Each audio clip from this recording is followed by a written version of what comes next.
Therapists, today we are tackling a question that I don't hear enough of us asking ourselves, at least not openly, maybe privately, but it is, can I keep doing this for another 10 years, 20 years, 30 years?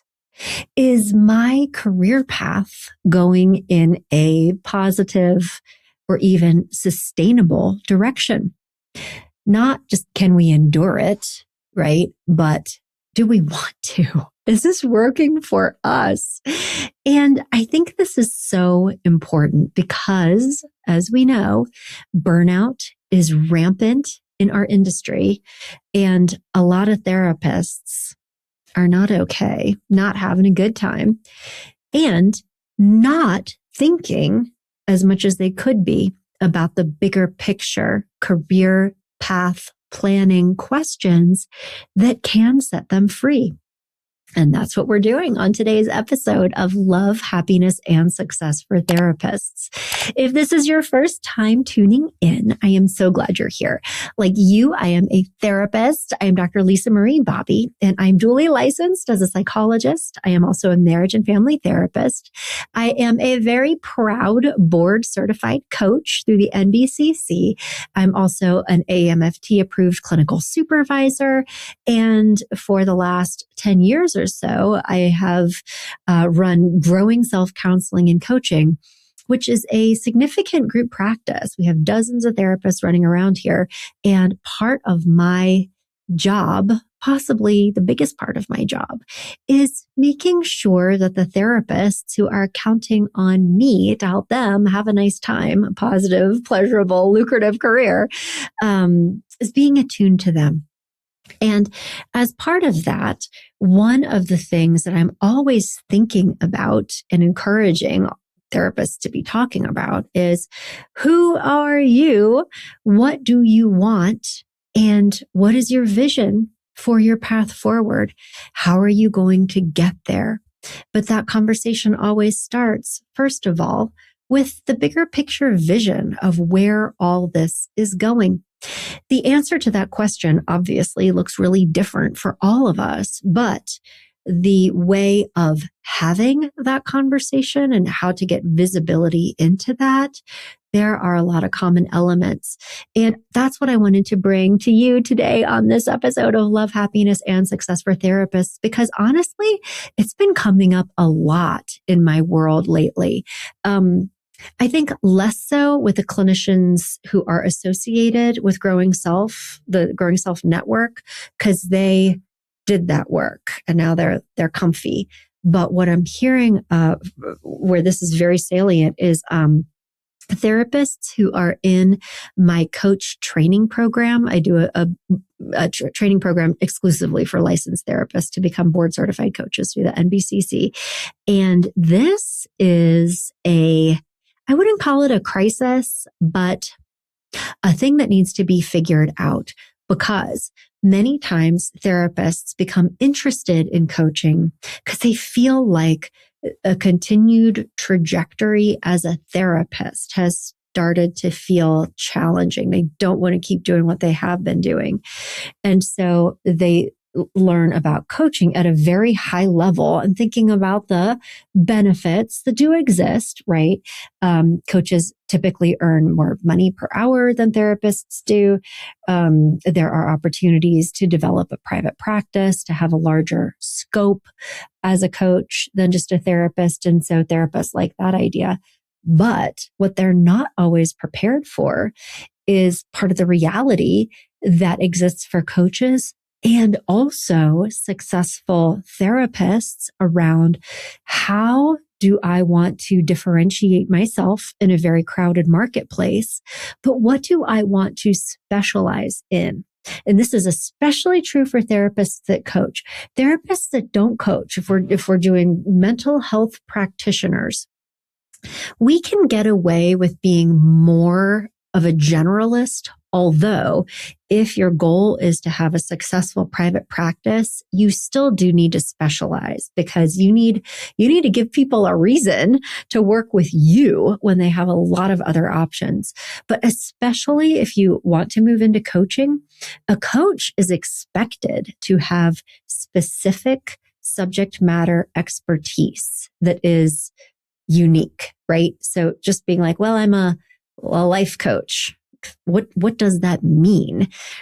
Coaching is very broad and multidimensional. You can do all kinds of things with coaching, just like you can do all kinds of things with counseling, parent coaching, dating coaching, divorce recovery coaching, relationship coaching, communication coaching, health coaching, career coaching, leadership coaching, like so many different iterations.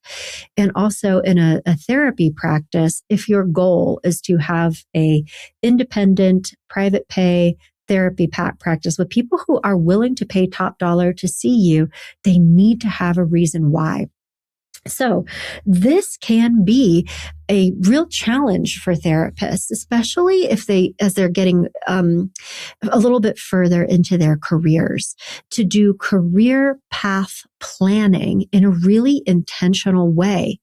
And let me just paint you a picture here. I'm sure you can relate to this. I think that this was the experience of a lot of us, is that in our training programs, counseling psychology, clinical psychology, social work, whatever it was, it's like this entry level, ground floor, basic education, a master's degree that prepares you to understand the gist of the landscape. It provides basic competencies, right? Ethics, like counseling skills, right? And then we go into training environments, a postdoc or a postgrad experience as we're working towards licensure, or maybe we're in an agency setting at that point where we're exposed to a lot of different things. And the expectation is that we are going to be general practitioners. So maybe we're not real good at one thing in particular, but we have basic competencies to help a lot of different type of people with, mild to moderate depression, anxiety, trauma, mood disorders. We're expected to have basic competencies with that type of thing. And so that is what we do. And it can be very easy, especially if you're a therapist in one of those settings, or if you're in a private practice where you are largely dependent on health insurance reimbursements to manage your business, is that all kinds of different people show up and you sort of do your thing with all of them. And this is okay. But many therapists get to a place where they're 10 years down the line, 15 years in, and they just look up and they're like, I'm bored, or I wonder if this is as fulfilling as it could be. I've been doing this a while. What else is out there for me? For some of them, the motivation is more like, could I earn more money doing something else? I feel like, I'm seeing 25 clients a week and it's okay, but I feel like I'm working a lot. It's taking a toll. I want more work-life balance. Like, there are many different motivations for therapists to begin thinking like, But a big one, honestly, is that sense of burnout. It's just like this exhaustion, the hamster wheel. And I think that can especially be true if you're coming into contact with a lot of heavy stuff, trauma, depression, suicidality. I mean, it can get dark, right? And that can also take its own kind of toll. And so when therapists start to burn out, it is typically because they are bored, they are unfulfilled, they feel like they're giving more than they are getting out of this in a way that does not feel good for them, or they're getting honestly traumatized. And it can also happen if they're disconnected from a support system, all kinds of reasons. But the way that we solve those problems, I mean, certainly door number one, I guess, and we've talked about that on this podcast before, is just to stop, like go do something else. Take that counseling degree and take a job in HR, right? Or of a marketing position. There's all kinds of things that you could potentially do. And we have explored different niches. I think not too long ago, I had a therapist who had moved into business consulting. I mean, listen, there's a lot of different things that we can do with a counseling degree. Many doors are available. And I think that it's important to put everything on the table at these moments. So you can think about, what do I want to do for maybe not the entire rest of my career, right? But, next 5-10 years, if I want to make a pivot, what could this look like for me? And allow yourself to be creative and to dream and to have multiple possibilities. Even that, I think, can be very exciting for people. What I'd like to share today are a few different ways that you can begin getting visibility into who you are, what you're all about, and what you want for your future. And just FYI, this whole thing, you guys, this is like an experiential process. I think for most of us, this takes some deep work to crack into. And honestly, I'll just share privately, I've started getting a lot of requests from therapists who want to work one-on-one for like 6 to 8 sessions of like career coaching or business planning for therapists. And there's a lot there. I mean, it's really a 6, 8, even 10 weeks, like career coaching format. So I just wanted to say that and not make you believe that you are going to get all of your needs met by listening to a 30-minute podcast. Okay. Because there's a lot more here. And I will also say that I think, later in this year, I'm going to be hosting a intensive. It's more even than a workshop. Like I'd love to be able to do it in one day. I'm thinking probably like a 2, 3, 4 long session thing where we're actually going in and doing all of the work so that at the end of that intensive, you have not just clarity, but actually a plan, a roadmap, but here's what to do next. I don't have a date for that set. I'm imagining summer-ish is probably going to be the right timeline. But if you want to keep in touch with me about that, obviously continue tuning into the podcast. If you haven't subscribed yet, do so. And I'm sure I'll be talking about it, but also come to my website, growingself.com. Go to the therapist section, growingself.com/therapists. Just sign up for my newsletter because I'll be talking about it on the newsletter. And then also you'll be getting weekly updates about whatever's going on the podcast as well. So hopefully it'll be good. Okay. So the high level pieces of what needs to go into this is a recognition, first of all, for self-compassion, to be gentle with yourself and not be too frustrated or mad at yourself for like being in the situation at the first place, and recognizing why you're here, how you got here. You have a big heart. You care about people. You want to help others, and are just systemically, many parts of our profession can start to feel unsustainable for us. If you've been on LinkedIn for more than about 7 minutes, a lot of conversation about how the industry is broken. We are put into positions where we're required to overfunction, sometimes be underpaid. A lot of emotional labor can be draining in its own way, right? So first of all, give yourself a pass, but also understand that there are many other options for you. We are in a career and in a profession that is so multidimensional, and there are so many different niches. There are so many different ways that our skills and abilities can be applied. And so just know that this is also not an all or nothing thing. It is not, I'm going to be a therapist or I'm going to burn it all down and go into real estate. Some people do that, but there's a lot of options. So just know that as well. That is core principle 2 here. But then the third thing to be thinking about is that it requires an exploratory process that helps you get reconnected with yourself in a new and different way. And so this begins by this might sound paradoxical, but stop thinking about what you want to do or who you want to serve or what the name of that is, right? So just take it all away. Stop thinking about, I want to be a therapist in private practice. I want to be a trauma therapist. I want to be a couples therapist. Like whenever we say those kinds of things, we're already painting ourselves into corners because we are talking about what we do, who we do it for, or how we do it. And when you're thinking about a major pivot, all of those decisions are really premature. We actually have to go further back than that. We have to go deeper than this. We have to go into who are we? And that begins with a personal exploration process, a coaching process that really goes into this discovery phase where we're thinking a lot about how we feel and learning how to use our emotional guidance system as like a hot versus cold, light versus dark. That is what our feelings tell us. And,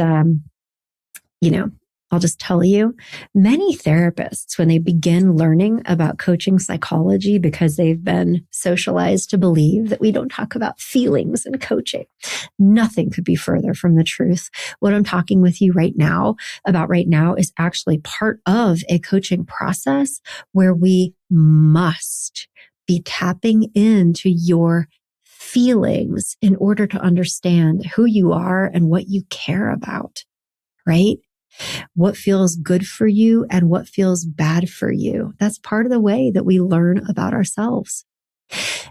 Okay. And now another thing that I'd like you to do that might feel revolutionary for somebody who is very other focused, right? You are a caretaker. We all are. That's why we're here, is to actually take them out of the picture completely and start thinking about your lifestyle. Like, what kind of life do you want to have? About how much time do you want to be working every week versus how much of your life do you want to have available for other things like your family or your health or exercising or hobbies, right? Friends. Oh my gosh. And think about what are the obstacles right now that might be getting in the way of your having the type of lifestyle that you want? I know for me personally, when I have gone through periods where I've had a very high caseload, which for me, a high caseload is about 22 to 25 clients a week. When I do that, I start to feel crispy, like energetically depleted. But also I've noticed like I'm kind of an introvert anyway, believe it or not. But when I start seeing that many clients, it becomes detrimental to my other personal relationships because it's so intrinsically important for me to have time to myself when I'm not like, I need to be by myself to put myself back together. I want to do journaling. Maybe I'll read a book, but like the idea of talking to humans is like, ooh, no, please. And if I'm seeing that many clients, even if I'm okay, I have used up a lot of that bandwidth to want to talk to my friends or go out and see people or have big, deep conversations with my husband. He likes to talk. And I'm like, I was sit in a corner and rock, right? So to be thinking about that. And now you might be totally different. You might be an extrovert. You might talk to 30 people a week and be like, keep going. Let's go to a party. Like, I don't know where you are. This is an individual difference, but to be thinking about the life that you want to have and what type of work-related situations are either supporting your ability to do that or are taking away from it. So for me, I know I cannot see too many clients because if I do, other parts of my life that are important to me are negatively affected just because of my capacity, right? So those are things to think about. What time of day do you want to go to work? What do you want to end? For some people, having the freedom to have a lot of time off is really, really important.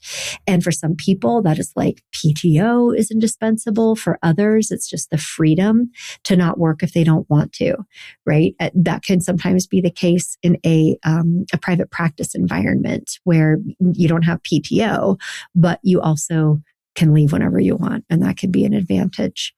So think about that, and to be able to do some journaling and crack into who am I? What feels good to me? What do I want in my life? And what is either supporting that or potentially obstructing it on one side or the other.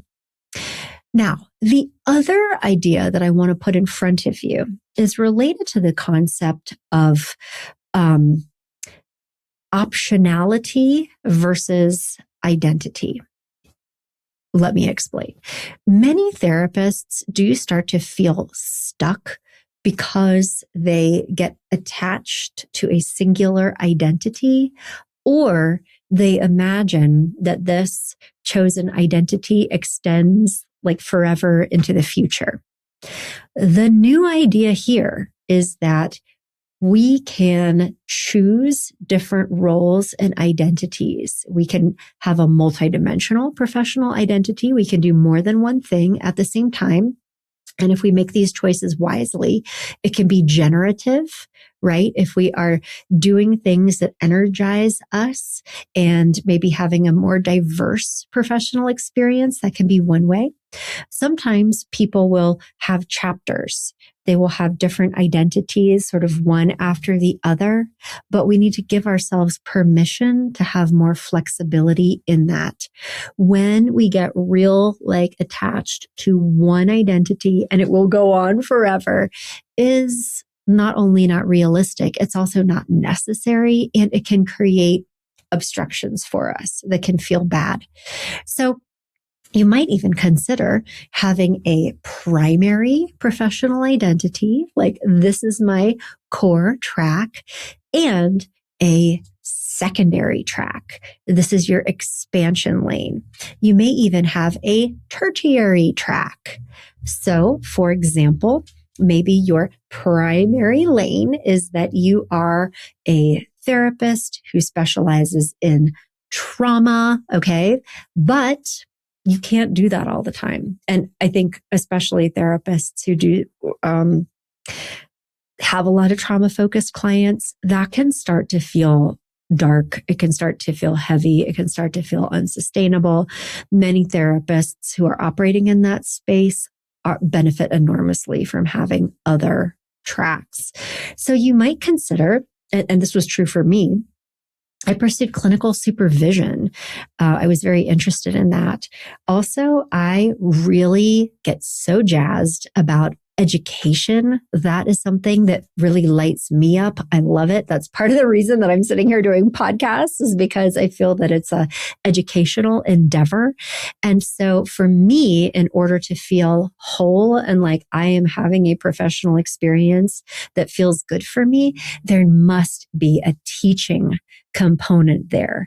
And so over time, that has expanded so that teaching is actually the largest part of my role.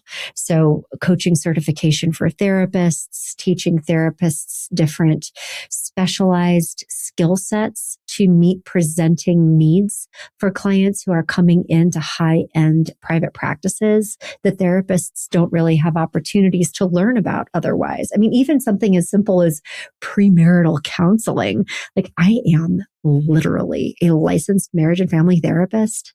And the first time a private practice client came and was like, hey, can we do premarital counseling with you? I was like, yeah. But in the back of my mind, it was like, I was never taught anything about premarital counseling specifically. And so I had to go do a training on premarital counseling in order to develop those skills. There are so many things like that therapists in private practice get asked to do all the time. And we do not have specialized skills, dating coaching, discernment coaching, divorce recovery or heartbreak recovery of, like how does that work? Step parenting. Again, as a marriage and family therapist, I learned nothing about it. So anyway, but this is a lot of what therapists in private practice get asked to do. It's not mental health treatment. So anyway, I'm going on a tangent, but this is just an example of where I pivoted and developed a totally different identity as an educator. And now for me, seeing clients, I still do see a few clients, civilian clients, but that is like the smallest part of what I do these days. And a growing part of what I do is actually business consulting and professional coaching for therapists. That feels energizing to me, but this is a big pivot. And if you had talked to me, 5, 8, certainly 10 years ago, it would have been very, very, very different. It would have been mostly seeing clients and then secondarily clinical supervision. But again, not that my story needs to be your story, but do you hear the different parts that are in that? And so that is a challenge for you. And I mean, bonus points, if you can think bigger than what kind of clients do I want to be seeing? Do I want to see anxiety clients and trauma clients, for example? You can totally do that. And if that's where your heart is, just to have more diversity in your caseload, for some people can meet those needs. But what I want you to know is that there are many bigger opportunities for you within our field that can extend into different directions altogether. There can be supervision, mentorship, education, coaching, organizational consulting can be exciting, health psychology. I mean, it's just vast. It's absolutely vast. So the challenge is to get creative and to imagine that your career looks more like a bouquet than one type of flower. Okay. So again, this is big. I spend a lot of time with my professional development clients going into this because I think sometimes there's this like, what? It can be hard to even imagine what other roles you could be in, especially if you have limited experience. And so it can be helpful to have a partner to be like, what about this sometimes?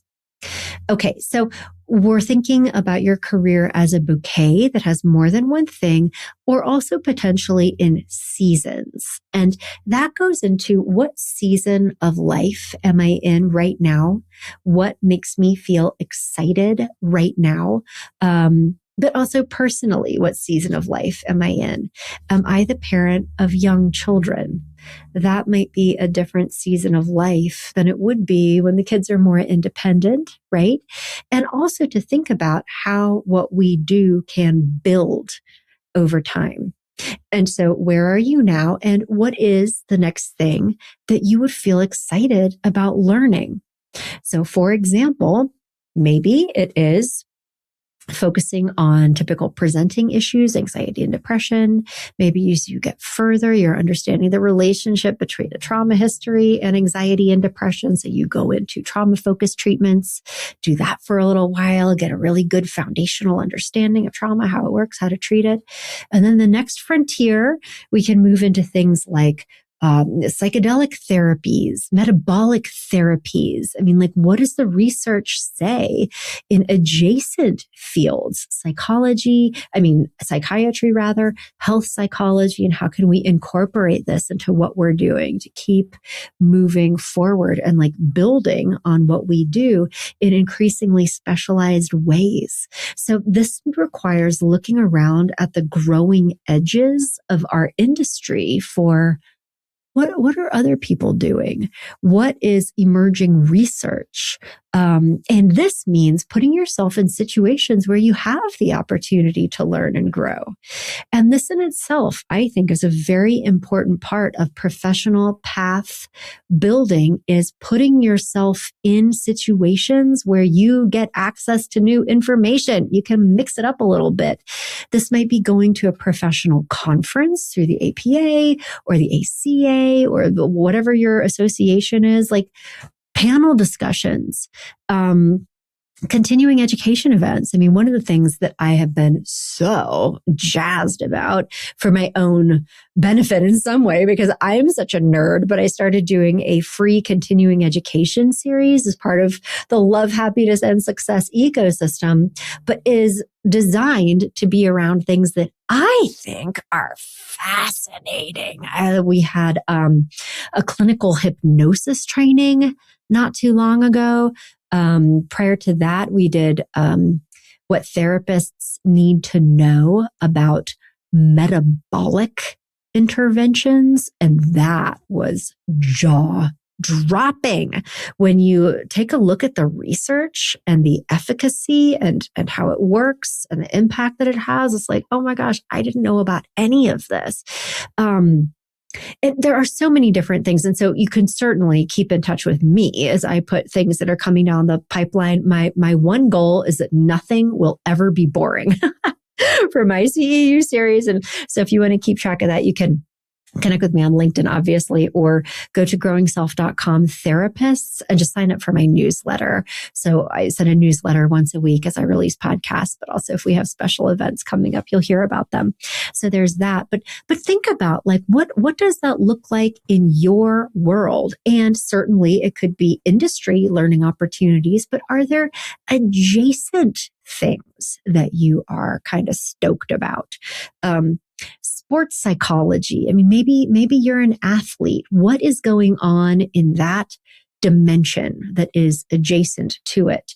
Maybe you are very into yoga or are very involved in a faith tradition of some kind. Like where are growing edges related to those things that are near and dear to your heart, but could also potentially be adjacently related to what you do for work?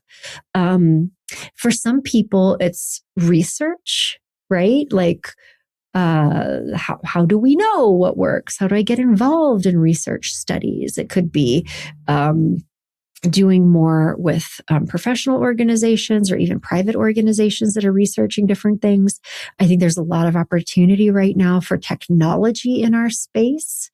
What are industry partners doing and how could I potentially get involved with something like this? But thinking about where you are and then that like what's next piece. So seasons of your life can influence the seasonality of career path decisions, but also thinking about where you are professionally in seasons and how they can build on each other. I think that there is another advantage to beginning to think in this way, though, which is going back to a very Buddhist idea of impermanence. That whatever we are interested in right now, whatever we are doing right now has a chapter, it has a season, and very likely that will end and we will be moving on to the next thing.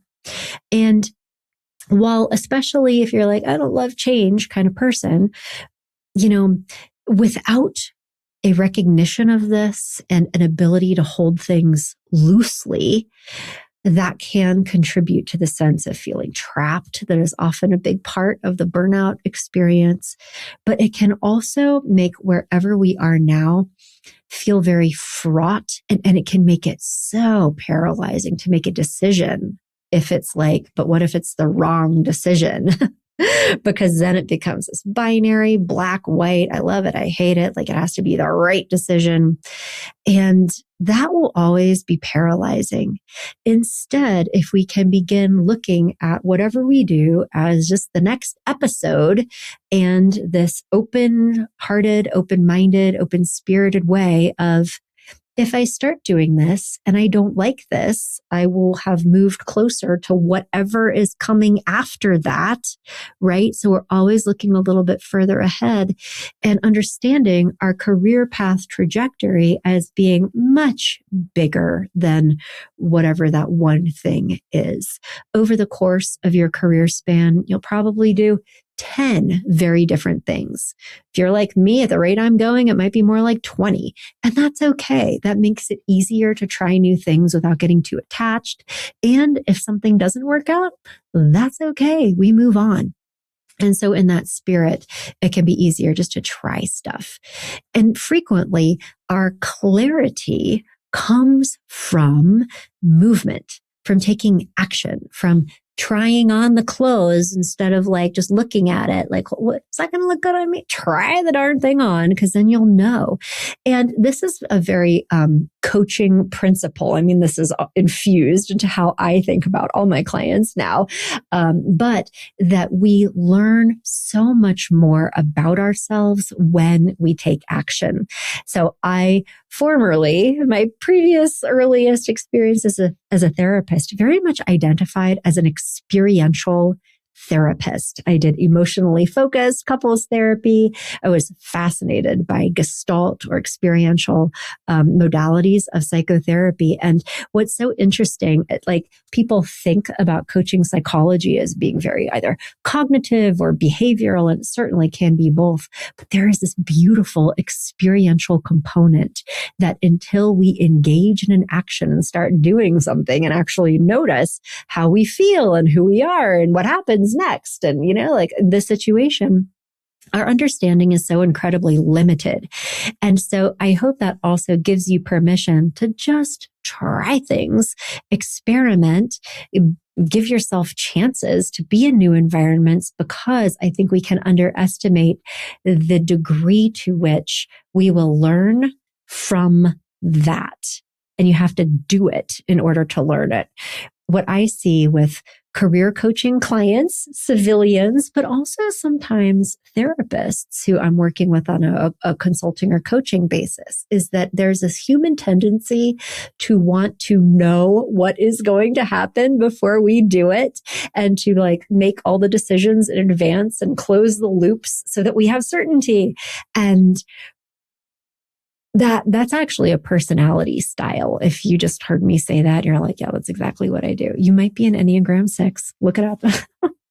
And also, if you're like Enneagrams, go back into my feed and listen to some of the podcasts that I recorded with Dr. Dan Siegel, who you know from Brain Spotting, who you know from, let's see, he's written so many books on parenting, attachment.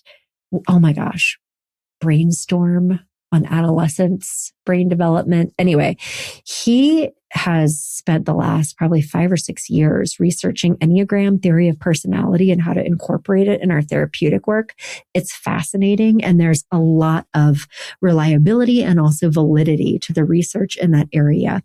So understand that your reactions to certain things or your orientations could be very much attached to your signature personality, and to understand how is this getting in my way potentially. If it is, for example, I mean, we just used an Enneagram 6 example, although there are, I think, light and dark in all things, including all personalities. But like, are you creating internal obstacles that keep you from trying things because you feel like you need to know what's going to happen? That is something that could be a limiting factor.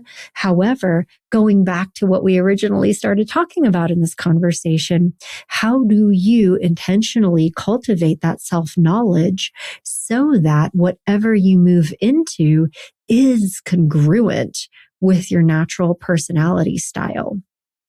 Like that example, if you are an Enneagram 6 and you need a lot of certainty and you need to know what is going to happen, it is probably less advantageous for you to be in an environment where it is extremely ambiguous. To start a business, for example, where you don't know what is going to happen. And in many cases, you don't have a ton of control over that outcome, right? That it might be much better for you to be in an organizational environment where there's a lot of structure, there's a lot of order, there are established systems in place, there's not a lot of like chaos and variation. It will feel better for you to be in that environment. And if you're like, oh, I don't know, try it. If you're unhappy in the situation that you are now, you can try something for a year or two to see how it feels. And if you like it, amazing. And if you don't like it, you can make a different decision. We're not locked into anything. And taking the big pieces, the building blocks. What does my life look like in my ideal reality on all kinds of different factors? What is my personality? What is my core wiring? What are my values? What am I good at? But then also thinking about, is there space for me to have a multidimensional experience so that it is not one thing? Either I could do more than one thing at the same time or set myself up for a more sequential career path plan. Okay. There are obviously other pieces of this. We talked a little bit about what energizes you in terms of the day-to-day work versus what depletes you. I think another factor, though, that we have to consider are your personal values around money, and be thinking about what that means to you. Generally speaking, therapists have been socialized to believe that money is evil and we don't want to talk about money. And I know that that can be a weird place for many of us. I struggle with that as well. But to be thinking about what you need to be okay, and then the most direct, easiest path to make that happen. I will also say that there can be a myth in our profession that the way to have a more lucrative career is through a private practice, a self-pay, full-fee private practice. That can absolutely be true in terms of the hourly rate, but I think many therapists underestimate this whole new set of problems that you have in private practice, and also all of the expenses that are required to make a private practice work.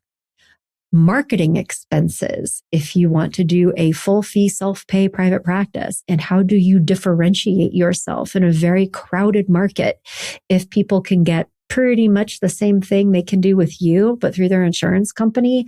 Why should they pay you $250 an hour? And I think some therapists bump into this after they've gone down that path, and it's like, ugh. So don't think that the only way to do this is through a private practice environment. For many therapists, at the end of the day, by the time they pay for everything that is required to make a private practice work and or put in all the time and energy, they find that it's actually a better situation for them to be in a job. Yes, you earn less money per hour, but it's yours to keep. I mean, you have to pay taxes, but you also get PTO. Like, there can be a lot of advantages. So just, if you have well-developed ideas about the way things are, be a little bit more curious, look around the edges, listen to podcasts like this one where I'm talking about, the truth behind some of these things based on my own experience and those of others. But I do think that money does matter, and the situation that you put yourself in does have an impact on your financial outcomes. There are some jobs you can take that are absolutely grueling and low paid. Sometimes nonprofit environments can be very low paid, sometimes agency settings. But, sometimes private practice can actually be very low paid too. But get clear on what it is that you want, and then do some exploring and thinking about what of your options best match that picture. Okay. So I know that there was a lot here, and there's even more. I mean, we haven't even started talking about value systems. We haven't started mapping out core strengths. We talked a little bit about the theory of personality, but not in a very applied way.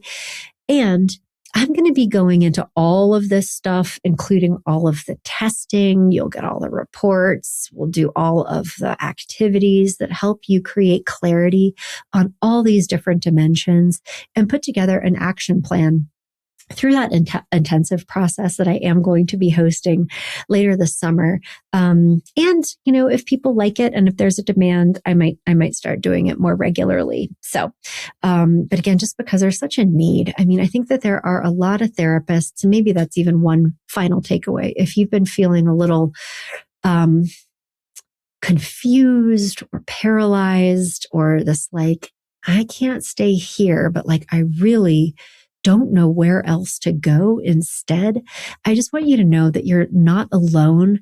I think it's actually very common for people in our profession when they get to a certain point in their career, like a therapist midlife crisis, so to speak, and that there is a path forward. But it takes some work in order to crack into all this stuff and start to develop clarity around who you are, what you want, and then what are the elements of making that happen, either as a whole other thing that you move into or a multidimensional thing that you create for yourself, but that there is a path forward. And I think the very worst thing that any of us can do is like stay stuck in that paralysis, which comes when you're trying to close loops or go out into the future without having enough information to answer those questions. Because then it just turns into this like, what do I do? What do I do? I don't know kind of thing over and over again. I see that a lot with career counseling and coaching clients. And I see that a lot with therapists too. If they're trying to make a leap or get into a new situation without the information that creates that step-by-step path forward. So I hope the conversation today has illuminated some of what that path looks like and has provided you with opportunities to do some more thinking on your own. And again, I'll be creating more structured ways to do this on a much deeper level going forward. So stay connected with me, subscribe to the podcast, and also the newsletter. Come to growingself.com/therapists, and you'll see a newsletter subscribe box.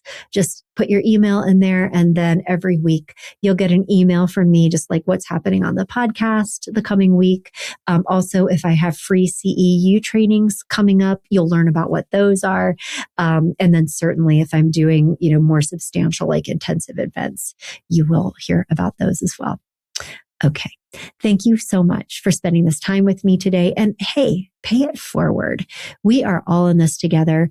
If you found today's conversation to be helpful, or if you got any takeaways, you can support the show by following it on Spotify or Apple. Even just subscribing to the show helps it be more visible.